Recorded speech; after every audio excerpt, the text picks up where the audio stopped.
ఈరోజు మనం గాజువాక నియోజకవర్గ జనసేన ఇన్ఛార్జ్ కోనా తాతారావు గారితో ఉన్నాం.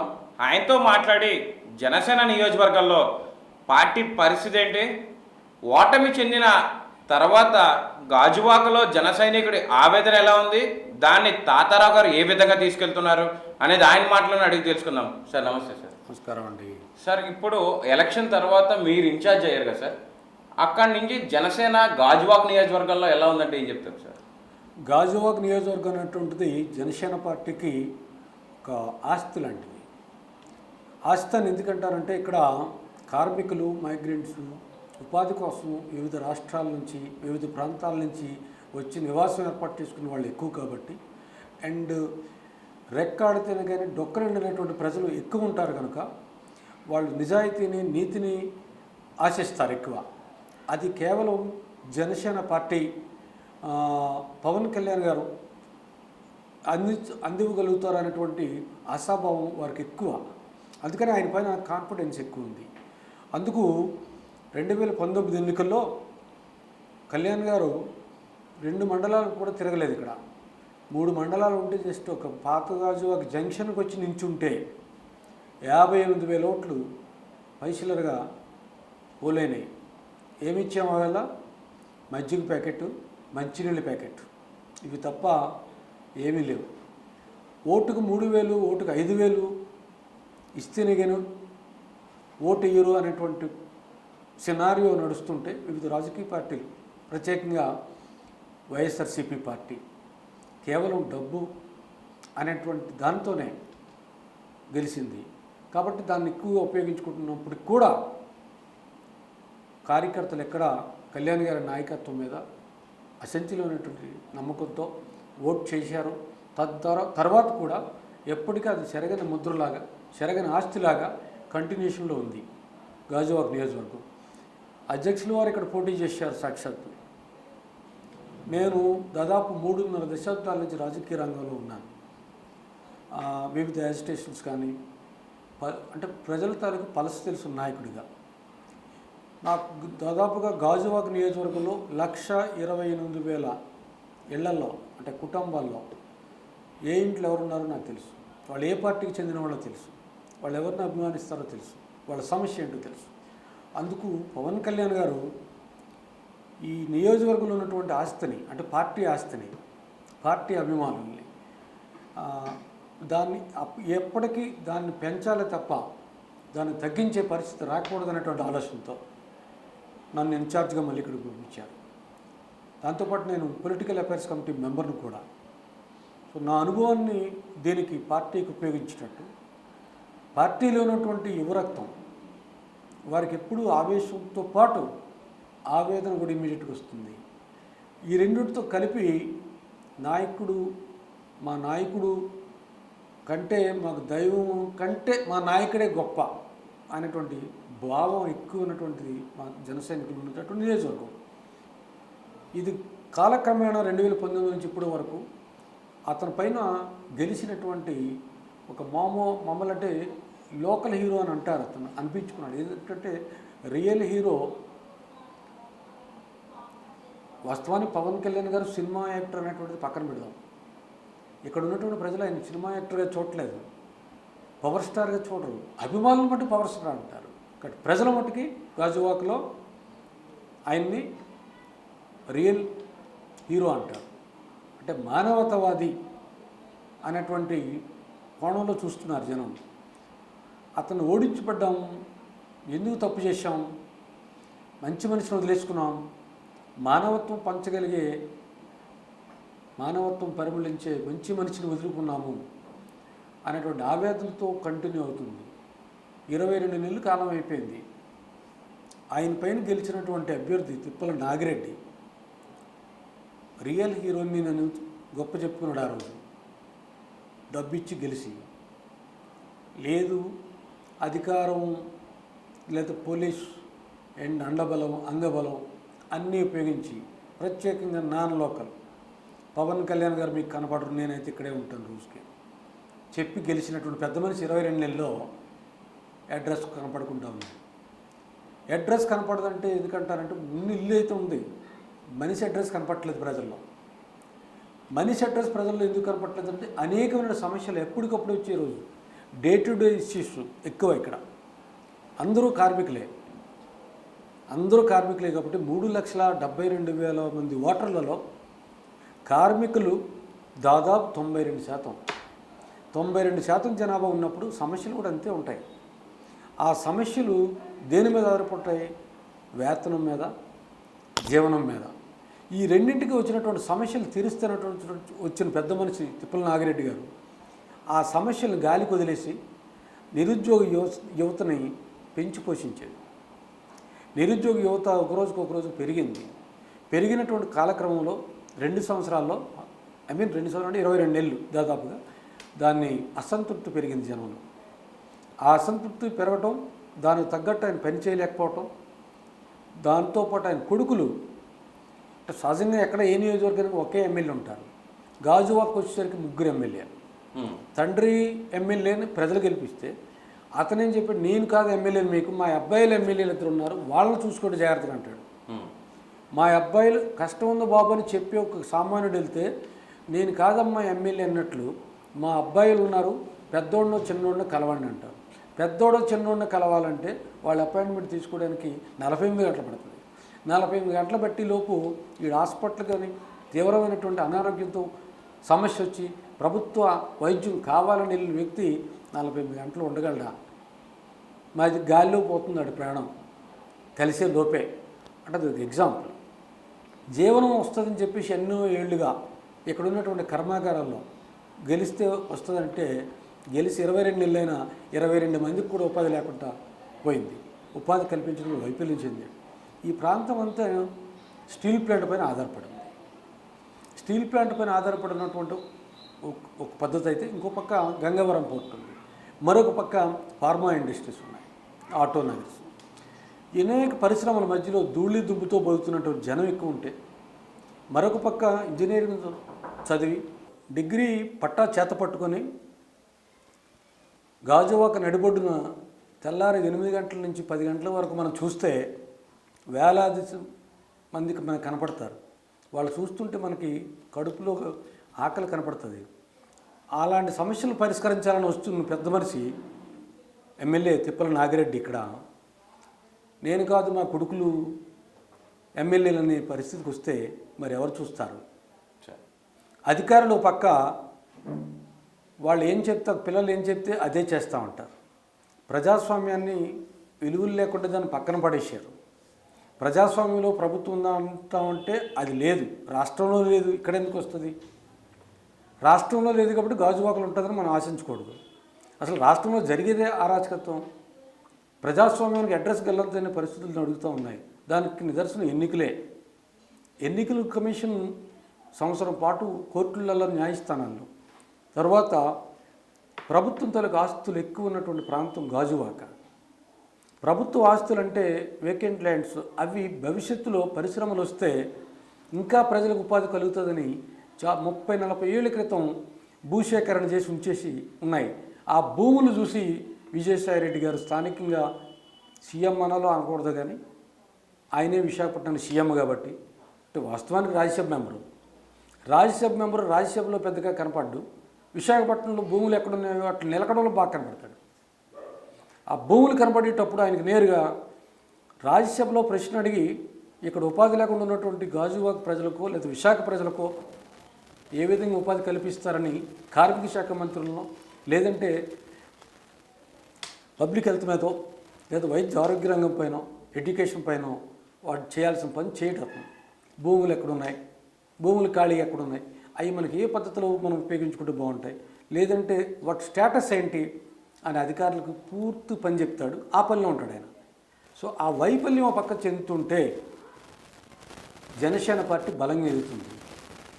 జనసేన పార్టీ బలంగా ఎదుగుతుంది అనడానికి కారణం, మొన్న క్రియాశీలక మెంబర్షిప్ మేము తీసుకున్నాం. అన్ని రాజకీయ పార్టీలకి క్రియాశీలక మెంబర్షిప్ ఉంటుంది, కానీ మా జనసేన పార్టీ క్రియాశీలక మెంబర్షిప్ అనేసరికి అదొక పండగ వాతావరణంలో తీసుకున్నారు ఇక్కడ అందరూ జన సైనికులు. మేము దాన్ని మానవత కోణంతో మేము మెంబర్షిప్ పెట్టాం. మా నాయకులు పవన్ కళ్యాణ్ గారు ఈ దేశంలో దాదాపు 146 ప్రాంతీయ పార్టీలు పనిచేస్తున్నాయి. జాతీయ పార్టీలు అనేకం ఉన్నాయి. వాటన్నిటికీ పార్లమెంట్లోనే అసెంబ్లీలో సభ్యులు ఉన్నారు. మాకు సభ్యులు లేరు, అటు పార్లమెంట్లు లేరు, అసెంబ్లీలు లేరు. అయ్యవచ్చు, కానీ మాకు మాతో పాటు ప్రయాణం చేసే జనసేన కార్యకర్త కుటుంబం బాధ్యత మాది అనేటువంటి పార్టీ ఈ దేశంలో జనసేన పార్టీ. సార్, విన్నింగ్ రేస్లో పవన్ కళ్యాణ్ గారు మీ అధ్యక్షులు ఎవరైతే ఉన్నారో గాజువాక నుంచి కంపల్సరీ విన్ అవుతున్నారు, రేపు అసెంబ్లీలో పవన్ కళ్యాణ్ గారు చూడబోతున్నారని జన సైనికులు చాలా ఆనందపడ్డారు. కానీ ఆ యాజ్ ఆఫ్ ఎలక్షన్ రిజల్ట్ తర్వాత, ఆ ఓటమి చెందిన తర్వాత గాజువాకలో జన సైనికులు ఇప్పుడు ఏ విధంగా ఉన్నారు? మీతో పాటు కోఆర్డినేట్ వెళ్తున్నారా? అసలు ఓటమి చెందడం గల కారణాలు ఏంటంటారు మేజర్ ఆస్పెక్ట్స్? ఓటమి చెందడానికి కారణాలు స్థానికేతరుడైనటువంటిది ఎక్కువగా ప్రచారం చేయటం. రెండోది, మేము దాన్ని కంట్రోల్ చేయడానికి మాలాంటి నాయకులు కొంతమంది పక్కకి వేరే నియోజకవర్గాల్లో పోటీ చేయటం, ఇది ఒక కారణం అనుకుంటాను. అయితే ఏ కారణమైనప్పుడు కూడా అధ్యక్షుల వారిని గెలిపించుకోవడంలో కొంత ఓటుగా మార్చడంలో, అభిమానం ఓటుగా మారటంలో కొంత ఇబ్బంది పడింది. అది బ్యాలెట్ వరకు వెళ్ళలేదు, బట్ అభిమానం ఉంది. అది ఓటు కింద మారక వైఫల్యం చెందాం. దాన్ని మేము ఓటమి కింద అనము. ప్రజాస్వామ్యంలో ఓటమి అంటాం, కానీ మేము ప్రజల హృదయాల్లో అయితే ఓటమి కాదు, అభిమానంతో పవన్ కళ్యాణ్ గారు ఉన్నారు. అట్ ద సేమ్ టైం దాని కంటిన్యూషన్లో మాకు జనసేన పార్టీ నిండుగా అంతకు మించిన పైరెట్లో ఇప్పుడు ఉంది. ఇప్పుడు ఎన్నికలు పెట్టిన జనసేన పార్టీ అసెంబ్లీ అభ్యర్థి ఆయనే పోటీ చేయనక్కర్లేదు, ఆయన పోటీ చేయమన్న వ్యక్తి ఇక్కడ ఎమ్మెల్యే కాబోతున్నారు. సార్, ఒకటి చెప్పండి, ఆయన మీ అధినేత ఎవరైతే ఉన్నారో ఆయన పోటీ చేసిన స్థానాన్ని తాతారావు గారికి ఇచ్చారంటే ఏం చూసి ఇచ్చారంటారు తాతారావు గారిలో? అంటే జనసేన పార్టీకి ఆస్తి అయినటువంటిది మాకు యువత. ఆ యువత వీళ్ళందరూ కలిసి వాళ్ళు ఏం చేస్తారంటే ఎప్పుడు కోరుకున్నటువంటిది నిజాయితీ, పారదర్శకత. ఆ పారదర్శకత, నిజాయితీ ఉన్నటువంటి దాన్ని నేను కంటిన్యూ చేస్తాననేటువంటిది, అంటే నా సుదీర్ఘ రాజకీయ అనుభవం ఉపయోగించి వాళ్ళు సమన్వయం చేయడానికి ఉపయోగపడతాననేటువంటిది ప్రధాన కారణం. సమన్వయం చేసుకోవటం, వాళ్ళని లక్ష్యం పరిగెట్టించేటట్టు, ప్రజా సమస్యలు అనేటువంటి దానిపైన పరిగెట్టేటట్టు, అవినీతికి లేదంటే వేరే దౌర్జన్యాలకి, గూండాగిరికి ఎక్కువగా ఆలోచనలు ఉన్నటువంటి ఈ ప్రాంతంలో, అవి నడుస్తున్నటువంటి ఈ ప్రాంతంలో జనసేన పార్టీకి ఉన్నటువంటి జనశ్రేణుల్ని సమన్వయపరుచుకుంటూ నడిపించగలుగుతానన్న ఉద్దేశం మీద, నమ్మకంతో నాకు ఇచ్చారని నేను అనుకుంటున్నాను.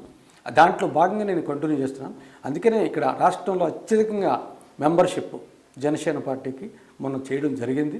దాంతోపాటు వాళ్ళ కుటుంబాలు మేము పెంచుకోవడానికి ఎప్పుడైనా ఏ చిన్న గాయం జరిగినా, ఎప్పుడైనా ఏ అనుకోని ప్రమాదం జరిగినా నా పవన్ కళ్యాణ్ గారిని హృదయంలో దాచుకున్నటువంటి అభిమానితో పాటు ఆయన కుటుంబ సభ్యుల్ని అన్ని వేళలా కాపాడుకోవాలని పార్టీ ఇన్సూరెన్స్ కల్పించింది. ఈ దేశంలో ఎక్కడ ఏ పార్టీ అలా కల్పించలేదు, జనసేన పార్టీ మాత్రమే కల్పించింది. దాదాపు ఒక మనిషి మీద 1200 రూపాయలు పార్టీ వెచ్చిస్తుంది. ఏ పార్టీ ఇప్పుడు జాతీయ పార్టీలు కానీ లేదంటే అధికారం అనిపించే పార్టీలు ఎప్పుడైనా అలా చేశాయా? అంటే జనసైనికులు మా ఆస్తి, జనసైనికులే మా ప్రాణం అనేటువంటి పార్టీ. కాబట్టి ఈ పరిస్థితుల్లో జనసేన పార్టీ ప్రయాణం అప్పటికి మించి ఇప్పుడు రెట్టింపుగా ఉంది, ఉత్సాహం ఉంది. రాష్ట్రంలో సమస్య ఉందంటే మొదటిగా ఆ సమస్య మీద పోరాడే తత్వం జనసేన అధినేతది. ఉద్దాన కిడ్నీ సమస్య చూసుకున్నా, రాష్ట్రంలో ఇసుక కొరత చూసుకున్నా ఇదే విశాఖలో పర్యటన చేశారు. తర్వాత రైతుల విషయంలో పోరాటం చేశారు కృష్ణా జిల్లాలో. తర్వాత అనంతపురంలో ఆ చిన్నపిల్ల విషయం, సుగాలి ప్రీతి. అలా ప్రతి ఇష్యూలు తీసుకుంటే ఫస్ట్ పోరాడే తత్వం ఉన్నది అధినేతకి పవన్ కళ్యాణ్ గారు. అది ఓట్ బ్యాంక్ కింద ఎందుకు కన్వర్ట్ అవ్వట్లేదు ప్రజల్లోంచి? అది పవన్ కళ్యాణ్ గారి మీదకి ఆ సానుభూతి వ్యక్తమయ్యి అది ఎందుకు ఓట్ బ్యాంక్ కింద కన్వర్ట్ అవ్వట్లేదు అంటారు? అది మీరు చెప్పిన దానికి వస్తున్నాను. అయితే స్టీల్ ప్లాంట్ అన్నటువంటి విషయం పైన పరిరక్షణకి పూర్తిగా జనసేన పార్టీ కట్టుబడి ఉంది. ప్రైవేటీకరణ కాకుండా ఉంచేందుకు ప్రభుత్వంతో ఏ స్థాయికైనా సరే పోరాటం, కానీ పోరాటం మీన్స్ వారికి వివిధ అప్రోప్రియేట్ మేనర్ ద్వారా ఎక్స్ప్లెయిన్ చేసి దీన్ని ఆపాలని చెప్పేసి తత్వంతో నిలబడడం. అందుకని విశాఖపట్నంలో ప్రజలు కానీ ఈ ఆంధ్ర రాష్ట్రంలో ఉన్నటువంటి ప్రజలకు కానీ దాన్ని విజ్ఞప్తి చేస్తున్నాం. స్టీల్ ప్లాంట్ ఎట్టి పరిస్థితుల్లో ప్రైవేటీకరణ కాకుండా కాపాడాలన్నటువంటి సాయశక్తులు కృషి చేస్తున్న పార్టీ జనసేన పార్టీ అధినేత పవన్ కళ్యాణ్ది.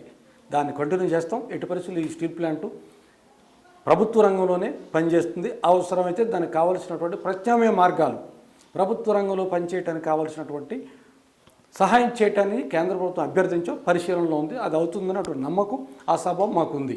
ఒకటి మీరు చెప్పారు, పోరాట తత్వంతో పుట్టిందే జనసేన పార్టీ, ఆకలి కేకల మధ్య పుట్టినటువంటిది జనసేన పార్టీ. ఆస్తులు సంపాదించుకోవడానికో లేదంటే వ్యక్తిగత లబ్ధి పొందడానికో రాజకీయాల్లోకి వచ్చినటువంటి నాయకుడు కాదు పవన్ కళ్యాణ్ గారు. పుట్టినటువంటి పార్టీ అంతకంటే కాదు. జనసేన పార్టీ పుట్టిందే సామాజిక స్పృహతో పుట్టిన పార్టీ. సామాజిక స్పృహతో పుట్టిన పార్టీ కనుక ప్రజలు ఆదరిస్తున్నారు. ఏ అధికారం లేకుండా నివార్ తుఫాన్లో రైతులు చాలా నష్టపోతే 17 లక్షల మంది ఈ రాష్ట్రంలో ఇప్పటికి ఇంకా ఏమీ సహాయం పొందలేదు. దాని మీద కూడా సెలవు అసెంబ్లీని ప్రభుత్వం మీద ఒత్తిడి తేవడం ద్వారా అది వర్షం పక్కన జోరున పడుతుంటే 4 జిల్లాల్లో రాయలసీమలో కృష్ణా గుంటూరు దగ్గర నుంచి అప్ టు తిరుపతి వరకు పర్యటించి వాస్తవ పరిస్థితులు కేంద్ర ప్రభుత్వం పైన నివేదించడంతో పాటు రెండో పక్క ఒక బాధ్యత గల నాయకుడిగా, అధికారం ఉంటేనే బాధ్యత ఉండక్కర్లేదు, లేకపోయినా బాధ్యత ఉంది, అందుకు ఆ బాధ్యత ఉందని గుర్తెరిగి రాష్ట్ర ప్రభుత్వం ఒత్తిడి తెచ్చారు. తెచ్చినందువలనే మేము ఎకరాకు 35,000 ఇవ్వండి, అట్లీస్ట్ 35,000 కాకపోతే 10,000 తాత్కాలిక రిలీఫ్ ఇవ్వండి నిన్న. దాన్ని ఇవ్వడానికి మీనమేషాలు లెక్క పెట్టి 4,000 రూపాయలు 3,000 రూపాయలు ఇచ్చి చేతులు దులుపుకున్నారు. ఆ సమస్య ఇప్పటికీ వదిలేదు జనసేన పార్టీ. నిబద్ధతతో నిజాయితీగా చెలో అసెంబ్లీని మాటిచ్చాం. నివార్ తుఫాన్లో నష్టపోయిన రైతాంగాన్ని ఆదుకోవడానికి దాన్ని కంటిన్యూ చేస్తాం. పిఎస్సి మెంబర్గా అది మేము తీర్మానం చేసుకున్నాం కాబట్టి చెప్పగలుగుతున్నాం, అది కంటిన్యూ చేస్తాం. రెండో పక్క ఎక్కడ సమస్య ఉన్నా అక్కడ పరిగెడుతుంది, అక్కడ జనసేన ఉంటుంది అన్నటువంటిది ప్రజల ఆశ, మా పార్టీ తాలూకా ఉద్దేశం. అసలు సమస్యల తాలూకా ఊపిరి, సమస్యల తాలూకా గొంతు జనసేన పార్టీ. అందుకనే కర్నూలులో అన్యం పుణ్యం తెలియనటువంటి అమాయకురాలు సుగాల ప్రీతి అనే అమ్మాయిని ఆయన ఆదుకోబట్టే సిబిఐకి ఇవాళ వచ్చింది. మేము డిమాండ్ చేయబట్టే పట్టించుకోలేదు ఈ ప్రభుత్వం. అరాచక ప్రభుత్వం దుర్మార్గంగా ఆలోచించి వదిలేసి మానవత్వాన్ని మంటగలిసిపోతున్నా వదిలేశారు. ఆ పరిస్థితుల్లో పవన్ కళ్యాణ్ గారు దాని మీద పోరాడితేనే సిబిఐకి హ్యాండ్ ఓవర్ చేశారు. అయినా సిబిఐ ఇవాళ ఏం చేస్తుంది, దాని మీద ఎంతవరకు వచ్చిందని అడగాల్సిన బాధ్యత ఈ రాష్ట్ర ప్రభుత్వానికి. ఒక్క లేఖ కూడా రాయలేదు ఇవాళకి వచ్చి, అప్పచెప్పి సంవత్సరం అయిపోతుంది. ఒక్క లేఖ రాయలేదు, రివ్యూ పెట్టలేదు, ఏం జరుగుతుందో ఆ కేసు అనేటువంటి. మూడోది, విశాఖపట్నానికి సొంత గనులు ఇస్తే స్టీల్ ప్లాంట్ నిలబడుతుందంటే 58 రోజులు అయింది ఇప్పుడు ఈ ఇష్యూ బయటకు వచ్చి. ఇప్పుడు వరకు అసలు ఎక్కడ జగన్మోహన్ రెడ్డి మాట్లాడు, వెళ్తానంటాడు. నేను ఒక మాట చెప్తా, యాజ్ ఎ కార్మిక నాయకుడిగా, గతం తెలిసినటువంటి నాయకుడిగా, తమిళనాడులో Salem steel plant it is also under government sector అంటే పబ్లిక్ సెక్టర్. దాంట్లో ఉన్నటువంటి ప్రభుత్వ పెట్టుబడులను ఉపసంహరించుకుంటామని 2018లో కేంద్ర ప్రభుత్వం నిర్ణయం తీసుకుంటే తమిళనాడు ప్రభుత్వం అక్కడ ఉన్నటువంటి డిఎంకే కానీ అన్నాడీఎంకే కానీ అన్ని పార్టీలు కలిపి రాష్ట్ర ప్రయోజనం ముఖ్యమని ఏకగ్రీవ తీర్మానం అసెంబ్లీలో పెట్టి పాస్ చేసి పార్లమెంట్ పంపించి ప్రధానమంత్రి పంపిస్తే అది రాష్ట్రం అంతా ఒకటే అభిప్రాయం కింద వ్యతిరేకిస్తున్నాం కేంద్ర ప్రభుత్వ నిర్ణయాన్ని, మా steel plant Salem steel plant మా ఊపిరి అని చెప్తే ఆపారు. రెండు, కేరళ రాజధాని త్రివేండ్రంలో ఉన్నటువంటి ఇంటర్నేషనల్ ఎయిర్పోర్ట్ ప్రైవేటు పరం చేస్తానని కేంద్ర ప్రభుత్వం ప్రకటిస్తే 2019లో అక్కడ ఉన్నటువంటి కేరళ గవర్నమెంట్ ఎట్టి పరిస్థితుల్లో మా ఆత్మాభిమానంతో ముడిపడి ఉంది, Trivandrum airport that should be under public సెక్టార్గా ఉండాలన్నటువంటిది. అలా గట్టిగా నిర్ణయం తీసుకొని అక్కడ కూడా ఎల్డీఎఫ్ అండ్ యూడీఎఫ్ ప్రభుత్వాలు ఏకగ్రీవ తీర్మానం చేశాయి. మా రాష్ట్ర ప్రభుత్వం వ్యతిరేకిస్తుంది మీ నిర్ణయాన్ని, మేము ఒప్పుకోం అని చెప్తే కేంద్ర ప్రభుత్వం ఒప్పుకోకపోయినా సుప్రీంకోర్టుకి వెళ్ళి ఆపగలిగింది. ఇవాళ నడుస్తూ ఉంది ప్రభుత్వ పరిధిలో. అలాంటి ప్రభుత్వాలు చేస్తున్నప్పుడు నువ్వేం చేస్తున్నావు? జగన్మోహన్ రెడ్డికి బాధ్యత ఉందా లేదా? ఈ రాష్ట్ర ప్రభుత్వం నీకు ఇచ్చిన 150 సీట్లు చాలట్లేదా అని అడుగుతున్నావు. 26 మంది ఎంపీలు పవర్ సరిపోవట్లేదు అంటున్నావు. నువ్వెందుకు అన్ని పార్టీలతో 2 పార్టీలు ఉన్నాయి అసెంబ్లీలో ఆంధ్రులందరూ వ్యతిరేకిస్తున్నారని ఏకాభిప్రాయ తీర్మానం ఎందుకు చేయవు? అసెంబ్లీని ఎందుకు సమావేశపరచవు? Janasena party the first day మా అధినేత పవన్ కళ్యాణ్ గారు డిమాండ్ చేశారు. నువ్వు ప్రజాప్రాయం చెప్పడానికి ఒక మనకు ఫోరం ఉంది, అది అసెంబ్లీలో ఏకగ్రీవ తీర్మానం ఎందుకు చేయవు? చేసి రాజకీయ పార్టీలు ఏవైతే ఉన్నాయో రాష్ట్రంలో వాళ్ళందరినీ తీసుకొని కేంద్రం దగ్గరికి నువ్వు ఎందుకు తీసుకెళ్ళవు? నాయకుడువా, నీకెందుకు ఆ బాధ్యత లేదు, నువ్వు ఎందుకు మాట్లాడట్లేదు అంటే నీ కేసుల గురించి, కేంద్ర ప్రభుత్వం నీ లొసుకుల గురించి మీరు దాన్ని ప్రజా సమస్యను పక్కన పెట్టేసి మాట్లాడకుండా గప్పొగుతూనే ఉంటున్నాం. దీన్ని ప్రజలు గమనిస్తున్నారు. ప్రజలు గమనిస్తున్నారు. రాబోయే రోజుల్లో తగిన గుణపాఠాలు చెప్పే రోజులు వస్తున్నాయి. అలాగని అప్పటి వరకు దీన్ని చూస్తూ ఊరుకోరు. రేపు మా అధినేత వస్తున్నారు. స్టీల్ ప్లాంట్ పరిధిలో కూడా కార్మికులకి భరోసా ఇవ్వడానికి వస్తున్నారు. నేరుగా స్టీల్ ప్లాంట్ కార్మికులతో ఎవరైతే 2 నెలలుగా ఇబ్బందులు పడి టెంట్లు వేసుకొని పండు టెంట్లో ఉన్నారో, ఎండనక వననక సెలనక, వాళ్ళందరినీ పరామర్శించి నేనున్నాను అని చెప్పగలడానికి జనసేన పార్టీ అధినేతగా రేపు వచ్చి వాళ్ళు కలుస్తున్నారు, భరోసా ఇస్తున్నారు. భరోసా ఇచ్చి వెళ్ళిపోయే మనుషులం కాము. పార్టీ కాదు, ఏదో లబ్ధి పొందాలని చేయదు. రేపు రాబోయేది కూడా మున్సిపల్ ఎన్నికల ప్రచారానికి కాదు, కేవలం స్టీల్ ప్లాంట్ తాలూకా భావోద్వేగాన్ని, వాళ్ళ ఇబ్బందులు పడుతున్నట్టు ఆవేదన అర్థం చేసుకొని ధైర్యం చెప్పడానికి, భరోసా ఇవ్వడానికి వస్తున్నారు. మిగతా చంద్రబాబు వచ్చాడు మున్సిపల్ ఎన్నికల్లో ఓటేయండి అని అడిగాడు. నువ్వు వచ్చింది దానికి గేట్ దగ్గరికి వెళ్ళి వాళ్ళు పరామర్శించి ఇది తప్పు అన్నావు, కానీ మాకు ఓటేయండి మున్సిపల్ ఎన్నికలు అన్నావు. మున్సిపల్ ఎన్నికల్లో ఓటేయమన్నావు, ఇది ఎక్కడ ధర్మం? మున్సిపల్ ఎన్నికల్లో కార్పొరేటర్లు గెలిస్తే కేంద్ర ప్రభుత్వమే పోరాడతారా? కార్పొరేటర్లు మేయర్ గెలిస్తే కేంద్ర ప్రభుత్వమే పోరాడతారా? మీకు ఇచ్చిన అవకాశం ఎంపీలు ఎమ్మెల్యేలు అయితే ఇక్కడ నీకెందుకే? విజయసాయిరెడ్డి కానీ జగన్మోహన్ రెడ్డి కార్పొరేషన్లో మేయర్ కావాలి, అప్పుడు స్టీల్ ప్లాంట్ గురించి మాట్లాడుతున్నట్టు. ఈ స్టీల్ ప్లాంట్ మాట్లాడేది అక్కడైతే పార్లమెంట్లో ప్రశ్నించాల్సి ఉంటే కార్పొరేషన్లో ఏం ప్రశ్నిస్తావా నువ్వు? మేయర్ కావాలంటే అంటే ఇక్కడ ఉన్న భూములన్నీ ఇంకో సలహా ఇచ్చాడు పెద్ద మనిషి జగన్మోహన్ రెడ్డి గారు, మీరు వెళ్ళి కేంద్రంతో మాట్లాడండి అని యూనియన్లు అడిగితే, కార్మిక సంఘాలు అడిగితే, నేను మాట్లాడుతాను కానీ ఇది ఎలా ఉంటుందో చూడండి అని సలహా చెప్పాడు. విశాఖపట్నం ఎయిర్పోర్ట్లో 7,400 ఎకరాల భూమి ఇంకా ఖాళీగా ఉంది. స్టీల్ ప్లాంట్గా వాళ్ళు సేకరించింది 24,000 ఎకరాలు అయితే దాన్ని యూటిలైజ్ చేసుకున్నటువంటిది కాకుండా పైన ఎకరం 10 కోట్లు విలువ చేసేది 7,400 ఎకరాల భూమి ఉంది. దాన్ని ప్లాట్లుగా వేసి అమ్మితే ఎలా ఉంటుంది? ఆ డబ్బు నష్టాలు రాకుండా ఉంటుంది కదా, మనం తీసుకుంటే ఎలా ఉంటుంది? సార్, అప్పుడు కూడా సీఎం గారు విశాఖ పర్యటనకు వచ్చింది కేవలం స్వామీజీ గారు ఆ పీఠానికి సంబంధించి వచ్చిన షెడ్యూల్ తప్ప సోషల్ మీడియాలో తిరుగుతున్న ఆ జీవో చూసుకుంటే ఎక్కడా కూడా 1 మినిట్ కూడా అందులో విశాఖ స్టీల్ ప్లాంట్ బాధితులు పరామర్శించడం కానీ లేకుండా ఇక్కడికి వచ్చిన తర్వాత అది ఆ టర్న్ తీసుకోవడానికి గల కారణాలు ఏంటంటారు? యాక్చువల్లీ ఇక్కడ చిన్నముసిటి వాళ్ళు స్వామీజీ ఉన్నారు, స్వామీజీ ఆశీస్సులతోటి ఈ ప్రభుత్వం నడుస్తుందంటారు. అందులోనే భాగంగా అనుకుంటాను ఈ రామతీర్థాలు, గుళ్ళల్లో ఉన్నటువంటి దేవతామూర్తులు, విగ్రహాలు పగలగొట్టడం. బహుశా మరి ఆయన తాలూ సపోర్ట్ ఉందేమో అంటే, ఎందుకంటే ఆయన ఆశీస్సులతో పాలన జరుగుతుందంటాడు. మరి ఆయన ఆశీస్సులతో పాలన చేస్తున్నటువంటి పెద్ద మనిషి నీ పాలనలో గుడుల్లో ఉన్నటువంటి కేవలం హిందూ దేవాలయం ఉన్నటువంటి విగ్రహాలను పడగొట్టడం, తర్వాత ప్రాంతీయ తత్వం లేపడం, మతాల మధ్యన చిచ్చు పెట్టడం, ఓటు బ్యాంక్ రాజకీయాలు చేయటం. స్వామీజీల రాజకీయాల్లో ఇన్వాల్వ్మెంట్ ఏ విధంగా తీసుకొచ్చి అంటారు? వాస్తవానికి స్వామీజీలు అనేటువంటి వాళ్ళు ఒక ధర్మకర్తలుగా ఉండాలి. ఏదో ఒక సమాజంలో ఉన్నటువంటి ఆచారాన్ని, సాంప్రదాయానికి ధర్మకర్తలు వాళ్ళు, దార్శికత్వానికి. అలాంటి వాళ్ళకు రాజకీయాల్లో ఉండడం అనేటువంటిది మరి వాళ్ళ తాలూకా విఘ్నత, అది వాళ్ళకు వదిలేద్దాం, మళ్ళీ వాళ్ళ మీద మాట్లాడలేదు. కానీ కాకపోతే పర్టికులర్గా ఇక్కడ ఉన్నటువంటి ముఖ్యమంత్రి గారు జగన్మోహన్ రెడ్డి గారు స్వామీజీల్లో ఆశీస్సులతో నడుపుతూ ఉంటున్నారు. అది మాకు వచ్చినటువంటి సమస్య, నాకు కాదు, కామన్ మ్యాన్ సందేహం. ఏమి రామతీర్థంలో రాముడు వారి విగ్రహాన్ని తలకాయ కోయమని ఏ స్వామీజీ నీకు చెప్పాడు? అంటే నువ్వు చేస్తున్న పని ఈ స్వామీజీలు అందరూ యాక్సెప్టబుల్? చిన్నజీవి స్వామి గారు పెద్దవాళ్ళు, వారి గురించి మనం మాట్లాడే గౌరవమే. కానీ అలాంటి స్వాములు కూడా ఇది తప్పు అని చెప్తే బాగుంటుందని మాకు ఇంకో ఆలోచన, అభిప్రాయం. అది కూడా రావట్లేదు సరిగ్గా. మీరు చెప్పింది నేను చూశాను. స్టీల్ ప్లాంట్ ఇష్యూ మీద ఆయన రాలేదు, స్వామీజీని కలవడానికి వచ్చి ఎయిర్పోర్ట్లో లబ్ధి పొందాలని, ఇక్కడ ఉన్నటువంటి సమస్యకి ఏదో నేను మాట్లాడితే బాగుంటుంది అన్నట్టుగా మొక్కుబడి మాట్లాడలేడు ముఖ్యమంత్రి. ఎయిర్పోర్ట్లో కార్మికులు ఉన్నది ఇక్కడ, వాళ్ళు పరామర్శించింది ఇక్కడ, వాళ్ళు ఎండలో మగ్గిపోతుంది ఇక్కడ. 20,000 మంది ఒకే రోజు వేదిక మీదకి వచ్చి ధర్నా చేస్తే నీకు అది వినపడడం లేదా? నీకు కనపడడం లేదా?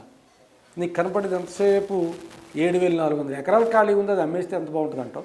లేదంటే నా కేసులు ఏమయ్యాయి, నా కేసుల సంగతి ఏదైనా చెల్లిస్తారా అని రహస్య ఒప్పందంతో కేంద్రంతో మాట్లాడడానికి భయపడుతున్నాడు. కేంద్రంతో మాట్లాడడానికి భయపడుతున్నటువంటి జగన్మోహన్ రెడ్డి వల్ల ఈ ప్లాంట్ గతి అలాగైంది. అందుకే ఎయిర్పోర్ట్లో సైలెంట్గా అందరితో వెళ్ళిపోయాడు. మాట్లాడుతూ 7,400 మీద కన్నుబడింది, దాన్ని అమ్మేస్తే ఎలా ఉంటుందని. అరే మళ్ళీ ఇంకో మాట్లాడాడు గౌతమ్ రెడ్డి, వాళ్ళ మంత్రి, కార్మిక శాఖ మంత్రి, అలా కాదు అవసరమైతే మాకే ఇచ్చేయండి మేము నడుపుతాం. ఎక్కడ 2 లక్షల కోట్ల విలువైనటువంటి ఈ ఈ కర్మాగారాన్ని నడపడం నీ శక్తి ఎక్కడుంది? నీకు కడపలో స్టీల్ ప్లాంట్ పెట్టుకోవడానికి రీఆర్గనైజేషన్ యాక్ట్లో నీకు వచ్చింది. దాని మీద నువ్వు కడపలో నేను స్టీల్ ప్లాంట్ కడతాను, రాయలసీమలో వెనుకబడతాను, తీస్తాను, నిరుద్యోగాన్ని పోగొడతానని చెప్పి ఎన్నికలు లబ్ధి పొందిన పెద్ద మనిషివి. నువ్వు ఇవాళ వరకు ఏం చేశావు? నువ్వు దానికి కేవలం 16,000 కోట్లు కావాలి.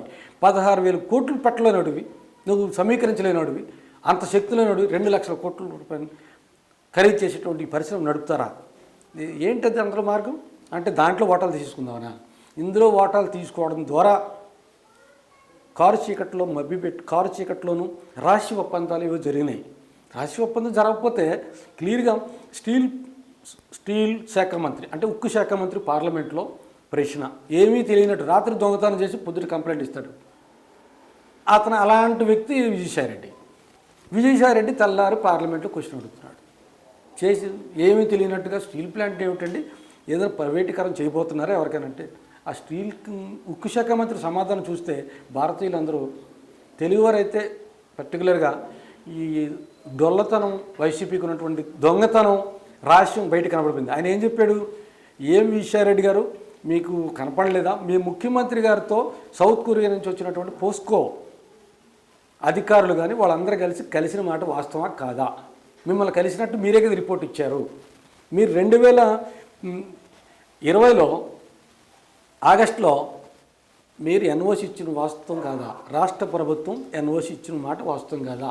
ఏది ప్రైవేటీకరణకు సంబంధించినటువంటి పోస్కో స్టీల్ ప్లాంట్ అనుమతికి. మరి అవన్నీ తెలుసుండి ఏమిటి మళ్ళీ అడుగుతున్నావు అంటే రాత్రి దొంగతనం చేసి పొద్దుట నువ్వే మళ్ళీ కంప్లైంట్ ఇవ్వటం, దొంగ అన్నట్లు. అది ఆ డొల్లతనం చూసి విశాఖపట్నం ప్రజలందరూ కూడా ఇవాళ ఇది బాధ్యత గల ప్రభుత్వమా లేదంటే జవాబుదారితలతో ఉన్నటువంటి ప్రభుత్వమా జగన్మోహన్ రెడ్డి అని అంటే అవన్నీ నాకు అనవసరం.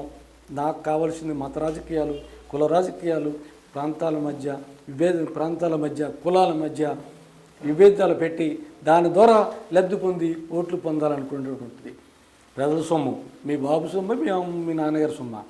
మంత్రుల వ్యాఖ్యలు ఇప్పుడు రాష్ట్రంలో జరుగుతున్న వాళ్ళు చేస్తున్న తీరు ఎలా ఉందంటారు? అంటే ఈ మంత్రులకి ఉండాలని మనం అనుకోవడం పెద్ద ఇబ్బంది. మనం ఆశించకూడదు, ఎందుకంటే అధినేతకే లేదు. జగన్మోహన్ రెడ్డికి ఉంటే కదా పరిపాలించే నాయకుడికి మంచి ఆలోచన ఉంటే ప్రజాస్వామ్యం విలువలు కానీ దాంట్లో హుందాతనం ఉంటే మంత్రులకు ఉంటుంది. మంత్రి అంటే ఎవరు? Government, the part of the government, cabinet. ఆ క్యాబినెట్లో నువ్వు మంత్రిగా ఉండి మంత్రులు నీ తలకు వస్తాను, నీ నాలుగుకి వస్తాను, నీ రెక్కిరిస్తాను లఫాంగులు అంటారు. అదేం భాష అర్థం కాదు.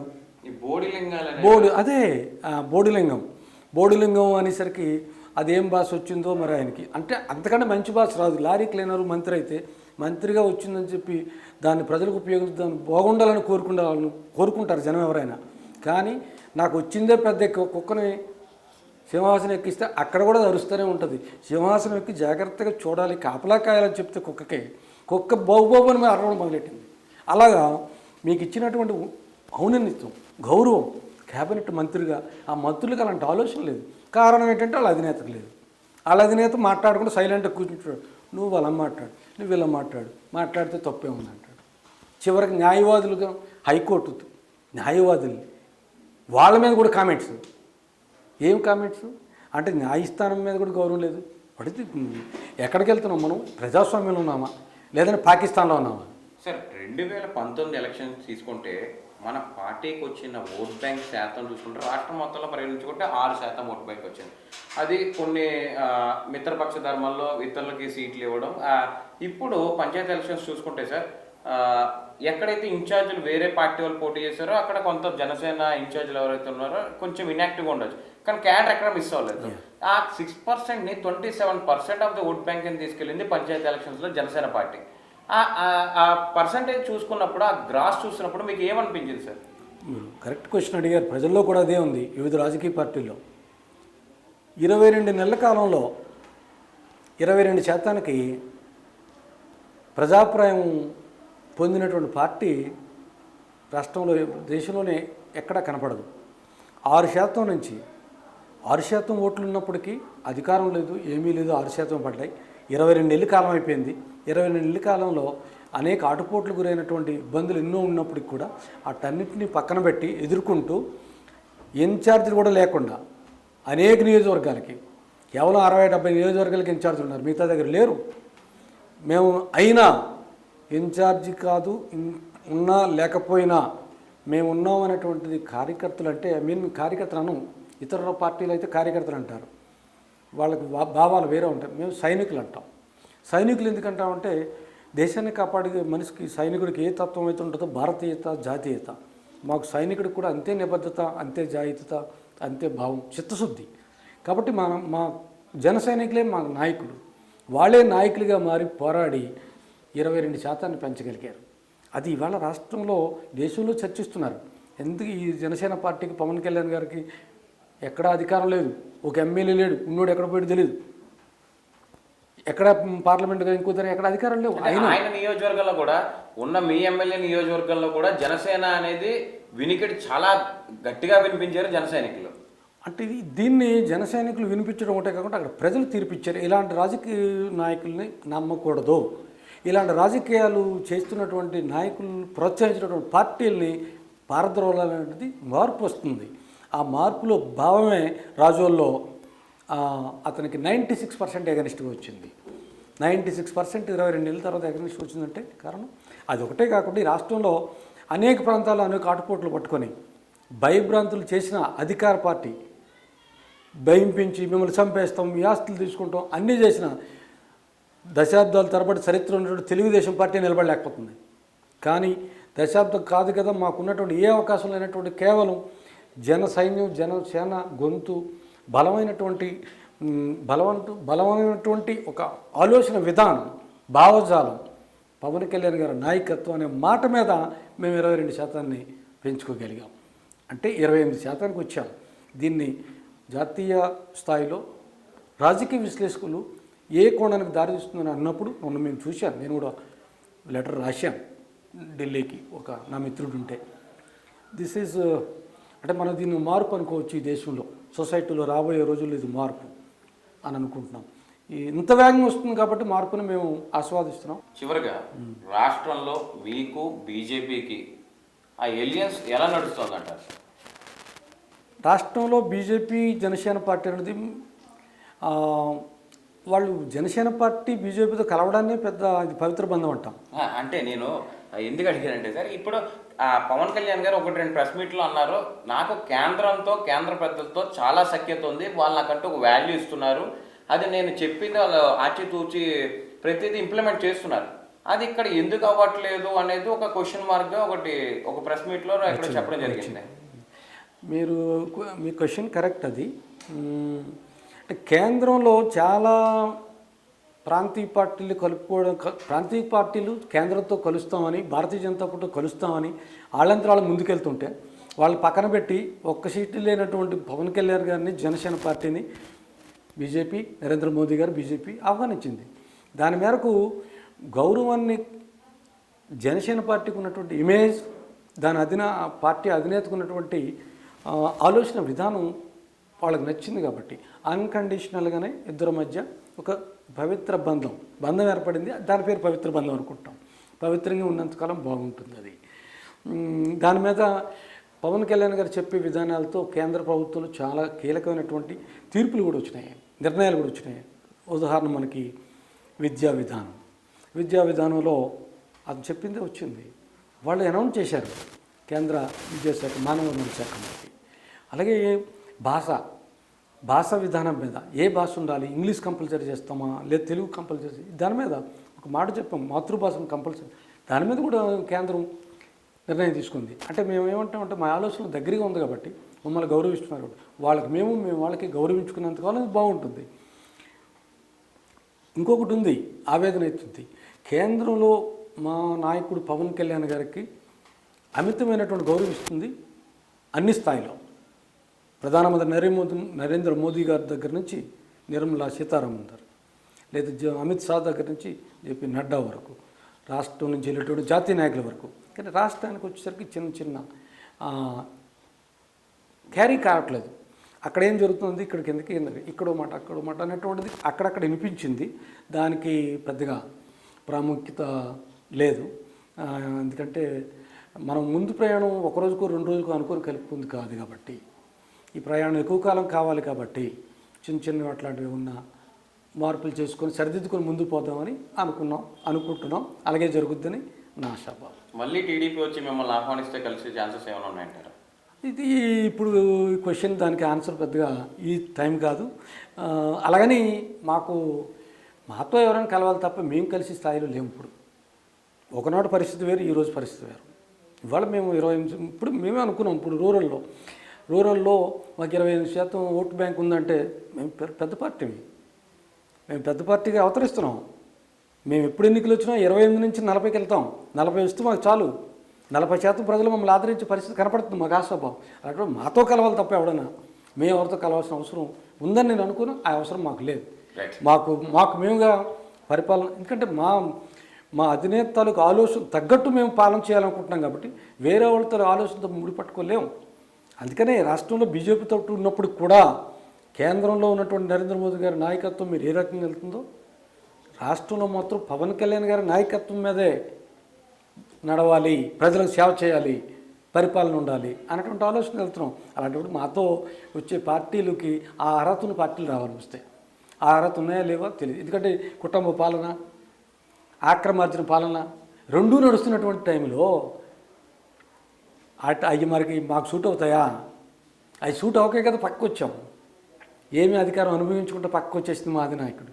చేతికి అధికారం ఇచ్చి నువ్వు చేయిస్తే చూస్తానని చెప్పి, నాకేమీ అక్కర్లేదని చెప్పి, నువ్వు చేసింది బాగోలేదని చెప్పి 2014లో బయటకు వచ్చినటువంటి అది పెద్ద ఉదాహరణ, సంచలనం.